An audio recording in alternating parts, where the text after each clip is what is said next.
Very good morning students, welcome to the class. We are doing chapter number 12 in your SST book, that is the British rule, right? Last class में हमने देखा था कि किस तरीके से Britishers जो है 1858 में ब्रिटिशर्स का रूल इंडिया में जो है स्टार्ट होता है और लगभग 200 ईयर्स तक ब्रिटिशर्स इंडिया को रूल करते हैं, अपनी कॉलोनी बना के रखते हैं। ठीक है, इस पीरियड को हम लोग क्या कहते हैं? इस पीरियड को हम कहते हैं द ब्रिटिश रूल या फिर द ब्रिटिश राज। ठीक है, और इस पीरियड को हम पीरियड ऑफ डोमिनियन भी कहते हैं, जहाँ पे हमें डोमिनेट करके रखा था किन्होंने? ब्रिटिशर्स ने। ठीक है, और जो एरिया डायरेक्टली गवर्न होते थे ब्रिटिशर्स के अंडर, यानी कि जहाँ पे ब्रिटिशर्स अपनी सरकार डायरेक्टली चलाते थे, और जो प्रिंसली स्टेट्स थी इन सबको मिला के क्या कहा जाता था? The British India. ठीक है, प्रिंसली स्टेट्स कौन सी होती है? जिनको रूल करते हैं इंडिविजुअल रूलर्स। ठीक है, कोई अकेला राजा जो है वहाँ पे रूल करता है, रूलर होता है, उसका जो राज्य होता है उसको प्रिंसली स्टेट कहा जाता था। ठीक है, इसको कलेक्टिव इन दोनों को हम क्या कहते थे? इंडियन एम्पायर या फिर ब्रिटिश इंडिया के नाम से जानते थे। ठीक है, तो फर्दर कंटिन्यू करते हैं इसी चैप्टर को और देखते हैं कि किस तरीके से यूरोपियन जो है व्यापार करने के लिए, ट्रेडिंग करने के लिए इंडिया में आए थे और धीरे धीरे जो है अपना रूल एस्टेब्लिश कर लेते हैं। So open your SST book, page number 95, first paragraph. Involvement of Europeans in trading in India. Europeans कौन थे? जो यूरोप से आए थे। ठीक है, यूरोप के अलग अलग देशों से आए थे, उनकी क्या इन्वॉल्वमेंट थी भारत में? ट्रेडिंग क्या होता है? व्यापार, बिजनेस करने के लिए। ठीक है, तो यूरोपियन किस तरीके से व्यापार करने के लिए इंडिया में आए थे वो देखते हैं हम। इन 1498 when Vasco D gamma returned to Portugal, he opened the possibility of trade between Europe and India। देखो, इंडिया आने का जो सी रूट है, समुद्र का जो रास्ता है, उसको किसने खोजा था? ठीक है, किसने खोजा था? वास्को डी गामा ने खोजा था। ठीक है, समुद्र के रास्ते से वो पुर्तगाल से इंडिया आया था 1498 में, और इंडिया के तक पहुंचने का समुद्री रास्ता उसने खोजा था। ठीक है, तो जब ये वास्को डी गामा वापस से पुर्तगाल जाता है, अपने देश में वापस जाता है, तो ये बहुत सारे जो है पॉसिबिलिटीज़, यानी कि बहुत सारी संभावनाएं खोल देता है भारत के साथ व्यापार करने के। किन कौन कर सकता था? यूरोपियन जो देश थे वो लोग। ठीक है, कैसे कर सकते थे? क्योंकि अब सी रूट मिल गया था इंडिया तक पहुंचने का, कि यूरोप से इंडिया समुद्र के रास्ते से कैसे पहुंचा जा सकता है, ये लोगों को पता चल गया।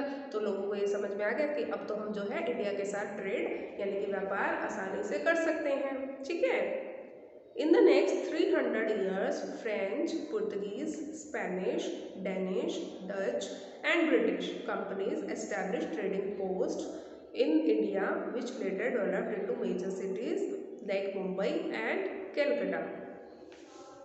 यहाँ पे लिखा है पोस्ट, थर्ड लाइन में आ जाओ। थर्ड लाइन में लिखा है British companies establish trading posts. Post लिखा है, एस की जगह आर करो, पोर्ट्स आएगा यहाँ पे। ठीक है, पोस्ट लिखा है, इसको पोर्ट्स कर लो, PORTS, पोर्ट्स। ठीक है,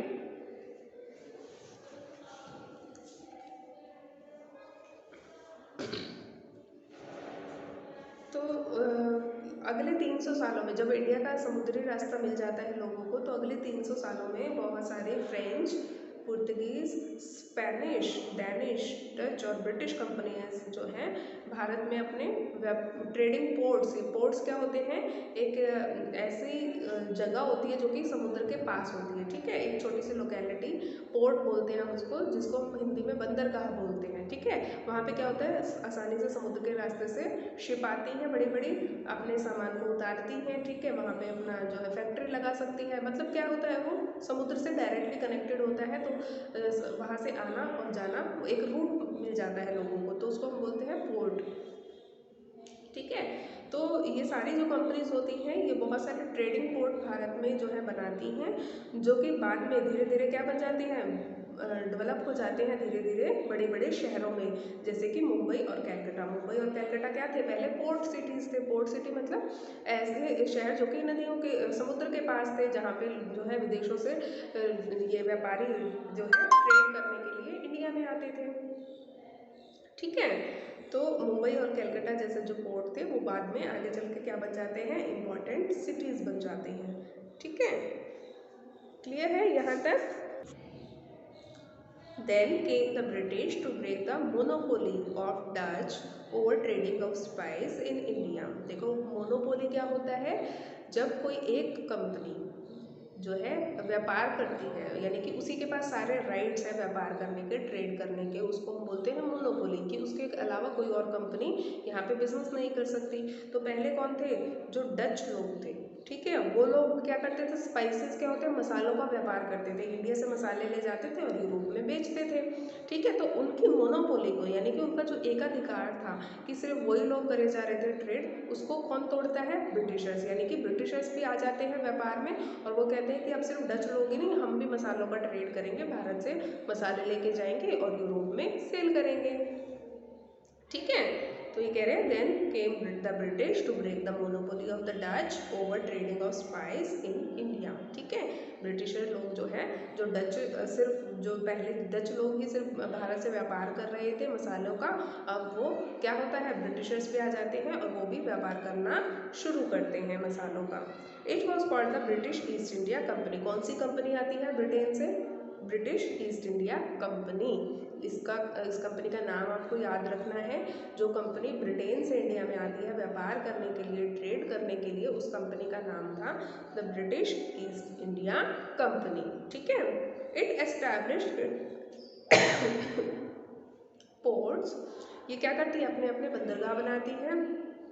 ठीक है, जैसे कलकत्ता में, मुंबई में। Gradually it began to exert its power and started administrating the country. पहले तो वो व्यापार करने के लिए आते हैं, बिजनेस करने के लिए आते हैं, इंडिया में अपने पोर्ट्स बनाते हैं और धीरे धीरे वो अपनी पावर को जो है बढ़ाने लगते हैं। ठीक है, और फिर क्या करते हैं, कंट्री को ही एडमिनिस्टर करना शुरू कर देते हैं, यानी कि कंट्री को ही अपने हाथ में ले लेते हैं और सारे काम कंट्री के खुद ही देखने लग जाते हैं, यानी कि रूल करने लगते हैं। जैसे कंट्री का एडमिनिस्ट्रेशन कौन करता है, उस समय तो रूल्स होते थे, जैसे मुगल्स थे। ठीक है, तो वो क्या करते हैं, ब्रिटिशर्स धीरे धीरे सारी पावर को अपने हाथ में ले लेते हैं और पूरे देश को खुद ही चलाने लगते हैं। ठीक है, अपना रूल एस्टेब्लिश कर लेते हैं। आते तो है व्यापार करने के लिए, ईस्ट इंडिया कंपनी के नाम से इंडिया में आते हैं, ब्रिटिश ईस्ट इंडिया कंपनी के नाम से, और जो है मसालों का ट्रेड करना शुरू करते हैं, अपने पोर्ट्स बना लेते हैं यहाँ पे, और व्यापार करते करते धीरे धीरे अपनी पावर को एक्सर्ट करने लगते हैं और पूरी कंट्री के एडमिनिस्ट्रेशन को अपने हाथों में ले लेते हैं, अपना रूल एस्टैब्लिश करते हैं। Another reason for India coming under the British rule was the Mughal dynasty. दूसरा कारण क्या था कि जो भारत जो है ब्रिटिश का गुलाम बन जाता है, ब्रिटिश रूल का गुलाम बन जाते हैं, वो होता है मुगल डायनेस्टी। मुगल डायनेस्टी कौन, जो मुगल जो राजा थे, मुगल जो रूलर्स थे, उनकी डायनेस्टी मतलब उनके जो वंशज थे, जो पूरी मुगल डायनेस्टी भारत पे रूल कर रही थी, कि एक के बाद एक जो है भारत पे अपना रूल एस्टेब्लिश करते जा रहे थे। ठीक है, लास्ट क्लास में आपने पढ़ा होगा कि किस तरह कौन कौन से मुगल रूलर्स जो है इंडिया में जो है रूल करा उन्होंने, तो इनकी वजह से भी जो है ब्रिटिशर्स कामयाब होते हैं इंडिया में अपना रूल एस्टेब्लिश करने के लिए। The rulers of this dynasty had power over India for hundreds of years. जो ये मुगल रूलर्स थे, यानी कि जो इस वंश के, मुगल वंश के जो रूलर थे, ये लोग बहुत सदियों से जो है भारत पे इन्होंने अपनी पावर जो है एस्टेब्लिश कर रखी थी। ठीक है, the rulers of this dynasty had power over India for hundreds of years. सैकड़ों सालों से ये लोग भारत पे राज कर रहे थे, कौन, Mughal. But with Aurangzeb came the decline of this dynasty. लेकिन जब इसी डायनेस्टी का, मुगल डायनेस्टी का जो रूलर था जिसका नाम था औरंगजेब, जब वो जो है रूलर बनता है इंडिया का, तो उससे ही धीरे धीरे इस जो डायनेस्टी थी, इस जो वंश था, उसका नाश होने लगता है, उसकी पावर जो है ख़त्म होने लगती है। डिक्लाइन मतलब ख़त्म होने लगती है। ठीक है, औरंगजेब क्या होता है, एक कमज़ोर शासक बनता है, एक अच्छा राजा नहीं था। तो जब ये औरंगजेब राजा बन जाता है, रूलर बन जाता है, तो उसके बाद जो मुगल डायनेस्टी है वो ख़त्म होने लगती है। His policies brought a rift among the Indians, which was taken advantages by the British to strengthen its hold over India. जो भी पॉलिसीज औरंगजेब लेके जाता है वो भारतीयों को बिल्कुल भी पसंद नहीं आती है। लोग जो है उन पॉलिसीज से जो भी पॉलिसीज मतलब जो भी नीतियाँ कानून वगैरह बनाता है ये देश के लिए, वो लोगों को बिल्कुल पसंद नहीं आती हैं और लोग जो है इसका विरोध करने लगते हैं। बिल्कुल भी अच्छा नहीं लगता लोगों को। अब जब राजा का लोग विरोध करने लगेंगे तो उसका फ़ायदा किसने उठाया? इन ब्रिटिशर्स ने उठाया कि अच्छा इनका राजा तो कमज़ोर है, लोग इसको पसंद नहीं करते हैं। तो धीरे धीरे ब्रिटिशर्स ने क्या करा? अपनी पावर को बढ़ाना शुरू कर दिया, ठीक है। और ब्रिटिशर्स को हेल्प हुई इस सारी सिचुएशन से कि वो अपनी जो पावर है उसको स्ट्रेंथन कर ले पूरे भारत के ऊपर, यानी कि अपना रूल जो है एस्टेब्लिश कर ले आसानी से भारत के ऊपर, ठीक है। तो दो कारण थे कि भारत जो है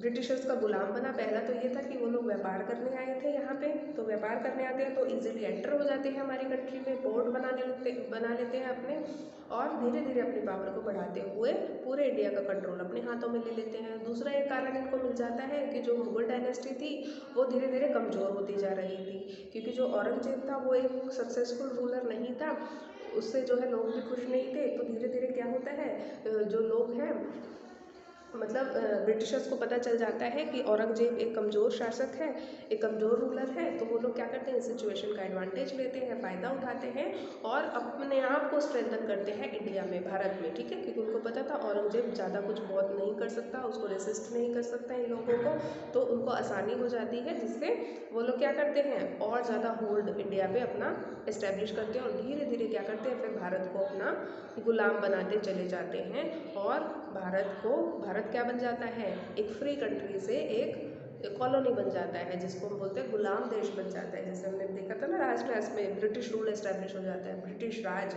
ठीक है।